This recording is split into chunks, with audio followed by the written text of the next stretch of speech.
Hello everyone, ಮತ್ತೊಮ್ಮೆ ಕ್ರಿಯಾನ್ಸ್ ಟ್ಯಾರೋಗೆ ಸ್ವಾಗತ. ಇವತ್ತಿನ ರೀಡಿಂಗ್ನಲ್ಲಿ ನಿಜವಾಗ್ಲೂ ಅವರು ಇಷ್ಟಪಡ್ತಾ ಇರುವ ವ್ಯಕ್ತಿ ನೀವಾಗಿರಬಹುದೇ ಹಾಗೆ ಕೇಳೋಣ. ಇದೊಂದು ಟೈಮ್ಲೆಸ್ ಜನರಲ್ ರೀಡಿಂಗ್ ಆಗಿರುತ್ತೆ, ಹಾಗೆ ಕಲೆಕ್ಟಿವ್ ಎನರ್ಜಿನಲ್ಲಿರುತ್ತೆ. ಯಾರ್ಯಾರು ನನಗೆ ಸಬ್ಸ್ಕ್ರೈಬ್ ಮಾಡ್ತಾ ಇದ್ದೀರಾ, ಕಮೆಂಟ್ಸ್ ಮಾಡ್ತಾ ಇದ್ದೀರಾ, ತುಂಬ ಧನ್ಯವಾದಗಳು. ನಿಮ್ಮ ಮನಸ್ಸಲ್ಲಿ ಯಾರೋ ಇದ್ದಾರೆ, ಅವ್ರು ನಿಮ್ಮನ್ನು ತುಂಬ ಚೆನ್ನಾಗಿ ಮಾತಾಡಿಸ್ತಾರೆ. ಅವ್ರ ಮನಸ್ಸಲ್ಲಿ ಏನಿದೆ, ನನ್ನನ್ನು ಇಷ್ಟಪಡ್ತಾ ಇದ್ದಾರಾ, ಹಾಗೆಲ್ಲ ನಿಮಗೆ ಕನ್ಫ್ಯೂಷನ್ಸ್ ಇದೆ. ನೀವು ಅವ್ರ ಕಡೆ ಅಟ್ರ್ಯಾಕ್ಟ್ ಆಗಿದ್ದೀರಾ, ಆದರೆ ಮನಸ್ಸಲ್ಲಿ ಏನೇನೋ ಪ್ರಶ್ನೆಗಳಿದೆ ನಿಮಗೆ. ಆ ಥರ ಯೋಚನೆ ಮಾಡ್ತಾ ಇರೋರು ನೀವಾಗಿದ್ದರೆ ನಿಮಗೋಸ್ಕರ ಈ ರೀಡಿಂಗ್ ಅನ್ಕೋತೀನಿ. ಅವ್ರು ನಿಜವಾಗ್ಲೂ ನಿಮ್ಮನ್ನು ಇಷ್ಟಪಡ್ತಾ ಇದ್ದಾರಾ ನೋಡೋಣ. ಇದಕ್ಕೆ ಏನು ಬರುತ್ತೆ? ಇಲ್ಲಿ ಸ್ಟಾರ್ ಗೇಜಿಂಗ್, ಮತ್ತೊಂದು ನೇಚರ್ ಸೈನ್ಸ್, ಇಲ್ಲೊಂದು ಸೆಲೆಬ್ರೇಷನ್ ಇದೆ. ಆಗಾಗ ನೀವಿಬ್ಬರು ಭೇಟಿ ಆಗ್ತೀರಾ, ಒಳ್ಳೆ ಫ್ರೆಂಡ್ಶಿಪ್ ಇದೆ, ಹಾಗೆ ಜೊತೆಯಲ್ಲಿ ಶಾಪಿಂಗ್ ಮಾಡೋದಿದೆ, ಮಾಲ್ಗೆ ಹೋಗೋದಿದೆ, ಒಟ್ಟಲ್ಲಿ ಒಳ್ಳೆ ಫ್ರೆಂಡ್ಶಿಪ್ ಇದೆ. ಆದರೆ ಇಲ್ಲಿ ನಿಮಗೆ ಕನ್ಫ್ಯೂಷನ್ಸ್ ಇದೆ. ಯಾಕೋ ಅವ್ರ ಮೇಲೆ ತುಂಬ ಅಟ್ಯಾಚ್ಮೆಂಟ್ ಬೆಳೆದಿದೆ. ಇದು ಬರೀ ಫ್ರೆಂಡ್ಶಿಪ್ಪಾ, ಅವ್ರ ಮನಸ್ಸಲ್ಲಿ ಏನಿದೆ ಹಾಗೆಲ್ಲ ನೀವು ಯೋಚನೆ ಮಾಡೋದಿದೆ. ಇದಕ್ಕೆ ಇಲ್ಲಿಂದ ಏನಿದೆ ನೋಡೋಣ. ಆದಷ್ಟು ನೀವು ಕೂತು ಒಬ್ಬರೇ ಯೋಚನೆ ಮಾಡ್ತೀರಾ. ಈಗೀಗ ಮನಸ್ಸಿಗೆ ಯಾಕೋ ನೆಮ್ಮದಿ ಇಲ್ಲ ಅಂತ ಅನ್ನಿಸ್ತಾ ಇದೆ. ಆದಷ್ಟು ಅದನ್ನೆಲ್ಲ ಹೀಲ್ ಮಾಡ್ಕೊಳ್ಳೋಕೆ ಪ್ರಯತ್ನ ಮಾಡ್ತೀರಾ. ಹೊರಗಡೆ ಓಡಾಡ್ತೀರಾ, ಪಿಕ್ನಿಕ್ ಹೋಗ್ತೀರಾ, ಎಲ್ಲಿ ಹೋದ್ರೂ ಆ ವ್ಯಕ್ತಿ ನೆನಪು ಬರ್ತಾನೆ ಇರುತ್ತೆ ನಿಮಗೆ. ಆ ವ್ಯಕ್ತಿನ ನಾನೇನಾದರೂ ಕಳ್ಕೊಂಡು ಬಿಡ್ತೀನಾ ಹಾಗೆ ನಿಮಗೆ ಎಷ್ಟೋ ಸರಿ ಯೋಚನೆ ಆಗುತ್ತೆ. ಮೆಂಟಲಿ ಡಿಸ್ಟರ್ಬ್ ಆಗಿದ್ದೀರಾ. ಆಗಾಗ ದೇವ್ರನ್ನ ಬೇಡ್ಕೊಳ್ಳೋದಿದೆ ಇದಕ್ಕೋಸ್ಕರ.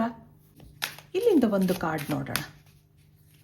ಅವ್ರ ಮನಸ್ಸಲ್ಲಿ ಏನಿದೆ, ಏನು ಯೋಚನೆ ಮಾಡ್ತಾ ಇದ್ದಾರೆ, ಕನ್ಫ್ಯೂಷನ್ಸ್ ಇದೆ ನೋಡಿ. I feel unclear about where we stand. Chemistry. I have never field A passion this intense. ಅವ್ರಿಗೂ ಹಾಗೆ ಅನ್ನಿಸ್ತಾ ಇದೆ. ಅವ್ರ ಪ್ಯಾಷನ್ ನೀವು ಆಗಿದ್ದೀರಾ. ಯಾರಲ್ಲೂ ಸುಮ್ಮನೆ ಫ್ರೆಂಡ್ಶಿಪ್ ಬೆಳೆಸಲ್ಲ. ಇಲ್ಲಿ ಏನೋ ಕಾರಣ ಇದೆ ಅದರ ಹಿಂದೆ.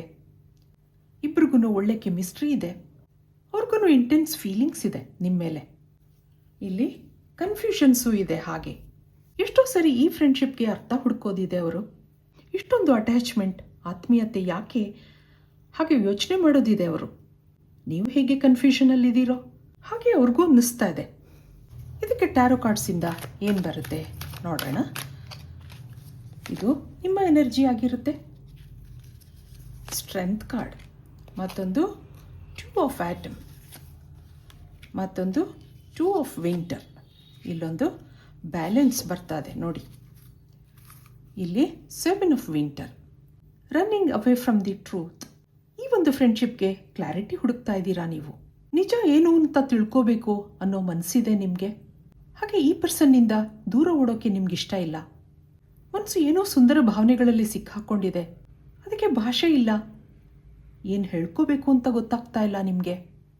ಅವ್ರನ್ನ ಪ್ರಶ್ನೆ ಮಾಡುವಂಥ ಮನಸ್ಸೂ ಇಲ್ಲ ನಿಮಗೆ. ಇಲ್ಲಿ ಸ್ಟ್ರೆಂತ್ ಕಾರ್ಡ್ ಬರ್ತಾ ಇದೆ. ಫ್ರೆಂಡ್ಶಿಪ್ ಸ್ಟ್ರಾಂಗ್ ಆಗಿದೆ, ಇಬ್ಬರಿಗೂ ಕೇರಿಂಗ್ ಭಾವನೆ ಇದೆ, ಆದರೆ ಏನೋ ಕನ್ಫ್ಯೂಷನ್ಸ್ ಇದೆ. ಆದ್ರೂ ಎಲ್ಲ ಬ್ಯಾಲೆನ್ಸ್ ಮಾಡ್ಕೋತಾ ಇದ್ದೀರಾ ನೀವು. ಈ ಫ್ರೆಂಡ್ಶಿಪ್ನಲ್ಲಿ ಆಗಾಗ ಅಪ್ಸ್ ಆ್ಯಂಡ್ ಡೌನ್ಸ್ ಇರುತ್ತೆ. ನಿಮ್ಮನ್ನು ಎಷ್ಟು ಕೇರ್ ಮಾಡ್ತಾರೋ ಆದರೆ ಅಷ್ಟೇ ನಿಮ್ಮನ್ನು ನೆಗ್ಲೆಕ್ಟ್ ಮಾಡೋದಿದೆ ಅವರು. ಅದರಿಂದ ನಿಮಗೆ ಕನ್ಫ್ಯೂಷನ್ಸ್ ಇದೆ ಆಗಾಗ. ಇದು ಯಾಕೆ ಹೀಗೆ ಹಾಗೆ ಎಷ್ಟೋ ಸರಿ ನಿಮ್ಗೆ ಅನಿಸಿರೋದಿದೆ. ಈಗ ಅವರ ಎನರ್ಜಿ ನೋಡೋಣ. ಅವರೇನು ಯೋಚನೆ ಮಾಡ್ತಾ ಇದ್ದಾರೆ ನಿಮ್ಮ ಬಗ್ಗೆ, ನಿಜವಾಗ್ಲೂ ಅವ್ರು ಇಷ್ಟಪಟ್ಟಿದ್ದಾರಾ ನಿಮ್ಮನ್ನು?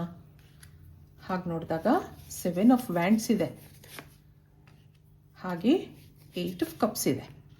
ಇಲ್ಲೊಂದು ಹ್ಯಾಂಗ್ಡ್ ಬರ್ತಾ ಇದೆ ನೋಡಿ. ಲೋ ಎನರ್ಜಿ ಇದೆ, ಅದಕ್ಕೆ ಹೀಗೆ ಅನ್ನಿಸ್ತಾ ಇದೆ. ಹಾಗೆ ಕ್ವೀನ್ ಆಫ್ ಸಾರ್ಟ್ಸ್ ಬರ್ತಾ ಇದೆ. 8 ಆಫ್ ಪ್ಯಾಂಟಿಕಲ್ಸ್. ಇಲ್ಲಿ ಬಾಟಮ್ನಲ್ಲಿ 4 ಆಫ್ ವ್ಯಾಂಡ್ಸ್ ಇದೆ. ಇಬ್ಬರಲ್ಲೂ ಸೆಲೆಬ್ರೇಷನ್ಸ್ ಇದೆ. ಆಗಾಗ ನೀವು ಹೊರಗಡೆ ಭೇಟಿ ಆಗ್ತೀರಾ, ಒಳ್ಳೆ ದಿನಗಳನ್ನ ಸೆಲೆಬ್ರೇಟ್ ಮಾಡ್ತೀರಾ. ಅಂದರೆ ಬರ್ತ್ಡೇ ಇರ್ಬೋದು ಅಥವಾ ಇನ್ನೇನೇ ಒಳ್ಳೆ ದಿನಗಳಿರ್ಬೋದು, ಸೆಲೆಬ್ರೇಟ್ ಮಾಡ್ತೀರಾ ನೀವು. ಒಳ್ಳೆ ಫ್ರೆಂಡ್ಶಿಪ್ ಇದ್ರೂ ಮುಂದೇನು ಅನ್ನೋ ಕನ್ಫ್ಯೂಷನ್ಸ್ ಇದೆ ಇವ್ರಿಗೂ. ನಿಮಗೋಸ್ಕರ ಅವರು ಮ್ಯಾನಿಫೆಸ್ಟ್ ಮಾಡ್ಕೊಳ್ಳೋದಿದೆ, ಪ್ರೇಯರ್ಸ್ ಮಾಡೋದಿದೆ. ಆದರೆ ಯಾಕೋ ಅವ್ರಿಗೆ ಆಗಾಗ ನೆಗೆಟಿವ್ ಥಾಟ್ಸ್ ಬರ್ತಾನೆ ಇರುತ್ತೆ. ಇಲ್ಲೊಂದು ಲೋ ಎನರ್ಜಿ ಇರೋದ್ರಿಂದ ಆಗಾಗ ನೀವು ಡಿಸ್ಕನೆಕ್ಟ್ ಆಗ್ತೀರಾ. ಆದರೆ ಮತ್ತೆ ನೀವು ಭೇಟಿಯಾಗೋದಿದೆ. ಇಲ್ಲೊಂದು ವೇಟಿಂಗ್ ಎನರ್ಜಿ ಬರ್ತಾ ಇದೆ. ನಿಮ್ಮ ಕಾಲ್ಗೋಸ್ಕರ, ನಿಮ್ಮ ಮೆಸೇಜ್ಗೋಸ್ಕರ ಅವ್ರು ತುಂಬ ಕಾಯ್ತಾ ಇರ್ತಾರೆ ಅನ್ನೋದಿದೆ. ಎಷ್ಟೋ ಸರಿ ಅವ್ರಿಗೆ ನಿಮ್ಮನ್ನು ಮಿಸ್ ಮಾಡ್ಕೋತಾ ಇದ್ದೀನಿ ಅಂತ ಅನಿಸಿರೋದು ಉಂಟು. ಇದಕ್ಕೆ ಯೂನಿವರ್ಸಿಂದ ಏನು ಬರುತ್ತೆ ಒಂದ್ಸರಿ ಕೇಳೋಣ.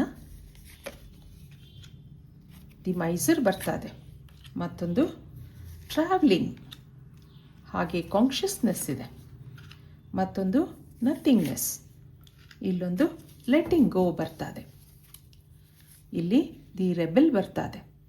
ಮುಂದೇನು ಈ ಪರಿಸ್ಥಿತಿ ಮುಂದುವರಿಯುತ್ತೆ. ನಿಮ್ಗೆ ಅವ್ರು ಏನೂ ಕ್ಲಾರಿಟಿ ಕೊಡಲ್ಲ. ಆಗಾಗ ನಿಮ್ಮನ್ನು ಅವಾಯ್ಡ್ ಮಾಡೋದು, ಡಿಪ್ಲೊಮ್ಯಾಟಿಕ್ ಆಗಿ ಮಾತಾಡೋದು ಹಾಗೆ ಮಾಡ್ತಾರೆ ಅಂತ ಅನ್ನಿಸ್ತಾ ಇದೆ. ಇದಕ್ಕೆ ಇನ್ನೇನಿದೆ ನೋಡೋಣ. ಇಲ್ಲಿ ಇಬ್ಬರೂ ಸೋಲ್ ಜರ್ನಿನಲ್ಲಿದ್ದೀರಾ. ಅವ್ರ ಮನಸ್ಸಲ್ಲಿ ನೀವು ಇದ್ದೀರಾ ಅನ್ನೋದು ಯೂನಿವರ್ಸಿಂದ ಬರ್ತಾ ಇದೆ. ಆದರೆ ಅವ್ರು ನಿಮ್ಗೇನೂ ತೋರಿಸ್ಕೋತಾ ಇಲ್ಲ, ನಿಮ್ಮನ್ನು ಡಾರ್ಕ್ನೆಸ್ನಲ್ಲಿ ಇಟ್ಟಿದ್ದಾರೆ. ಇದೆಲ್ಲ ಮುಂದೆ ಲೆಟ್ ಗೋ ಆಗುತ್ತೆ. ಯಾಕೆಂದರೆ ಈ ಜೀವನ ಅನ್ನೋ ಪ್ರಯಾಣದಲ್ಲಿ ನೀವು ಅವ್ರ ಜೊತೆ ಇಲ್ಲಿದ್ದೀರಾ, ಪ್ರಯಾಣ ಮಾಡ್ತಾ ಇದ್ದೀರಾ ಸದ್ಯದಲ್ಲಿ. ಆದರೆ ಮುಂದೆ ಇದಕ್ಕೊಂದು ಕ್ಲಾರಿಟಿ ಸಿಗುತ್ತೆ ನಿಮಗೆ. ಈಗ ಅವರು ನಿಮಗೆ ಸರಿಯಾಗಿ ಟೈಮ್ ಕೊಡ್ತಾ ಇಲ್ಲದೆ ಇರಬಹುದು, ನಿಮ್ಗೇನು ಹೇಳ್ತಾ ಇಲ್ಲದೆ ಇರಬಹುದು. ಎಷ್ಟೋ ಸರಿ ನಿಮ್ಗೆ ಅವರು ಹೇಳಿರೋದಿದೆ, ನಾನೇನೂ ಡಿಸಿಷನ್ ತಗೊಂಡಿಲ್ಲ, ನೀನು ಸ್ಟ್ರೆಸ್ ಮಾಡ್ಕೋಬೇಡ, ಎಲ್ಲನೂ ಈಸಿಯಾಗಿ ತಗೋ, ಯಾವಾಗ ಏನು ಬೇಕಾದ್ರೂ ಆಗಬಹುದು. ಆ ಥರ ನಿಮ್ಗೆ ಎಷ್ಟೋ ಸರಿ ಹೇಳಿರ್ಬೋದು ಅವರು. ಈಗ ಏಂಜಲ್ಸಿಂದ ಒಂದೇ ಒಂದು ಮೆಸೇಜ್ ನೋಡೋಣ, ಏನು ಬರುತ್ತೆ, ಏನು ಕನ್ಫರ್ಮೇಷನ್ ಕೊಡ್ತಾರೆ. ನ್ಯೂ ಬಿಗಿನಿಂಗ್ಸ್ ಅನ್ನೋದು ಬರ್ತಾ ಇದೆ ನೋಡಿ. ವಾವ್, ಇಲ್ಲಿ ಟೆಂಪ್ಟೇಷನ್. ಗ್ರ್ಯಾಜುಯಲ್ ಆಗಿ ನಿಮ್ಮ ಮೇಲೆ ಒಂದು ಪ್ರೀತಿ ಬೆಳೆಯುತ್ತೆ, ಅದೊಂದು ನಿಜವಾದ ಪ್ರೀತಿಯಾಗಿರುತ್ತೆ. ಟೆಂಪ್ಟೇಷನ್ ಇದೆ ಸರಿ, ನಿಮ್ಮನ್ನು ಬಿಟ್ಕೊಡೋಕೆ ಇಷ್ಟ ಇಲ್ಲ, ಆದರೆ ಮುಂದೆ ಇಲ್ಲೊಂದು ನ್ಯೂ ಬಿಗಿನಿಂಗ್ ಇದೆ ಅನ್ನೋದು ಏಂಜಲ್ಸಿಂದ ಬರ್ತಾ ಇದೆ. ಅವ್ರು ನಿಜವಾಗ್ಲೂ ನಿಮ್ಮನ್ನು ಇಷ್ಟಪಟ್ಟಿದ್ದಾರೆ. ಸದ್ಯದ ಪರಿಸ್ಥಿತಿನಲ್ಲಿ ಅವರೇನೂ ಹೇಳ್ತಾ ಇಲ್ಲ. ಅವ್ರ ಮನಸ್ಸಲ್ಲಿ ನಿಜವಾಗಿ ನೀವಿರೋದ್ರಿಂದ ಮುಂದೆ ನಿಮ್ಮ ಬಗ್ಗೆ ಡಿಸಿಷನ್ ತಗೋತಾರೆ ಅನ್ನೋದು ಏಂಜಲ್ಸಿಂದ ಬರ್ತಾ ಇದೆ. ಇದು ಇವತ್ತಿನ ರೀಡಿಂಗ್ ಆಗಿರುತ್ತೆ. ನನ್ನ ರೀಡಿಂಗ್ ನಿಮಗೆ ಇಷ್ಟ ಆಗಿದ್ದರೆ ಶೇರ್ ಮಾಡಿ, ಸಬ್ಸ್ಕ್ರೈಬ್ ಮಾಡಿ. Thank you for watching. Be happy always.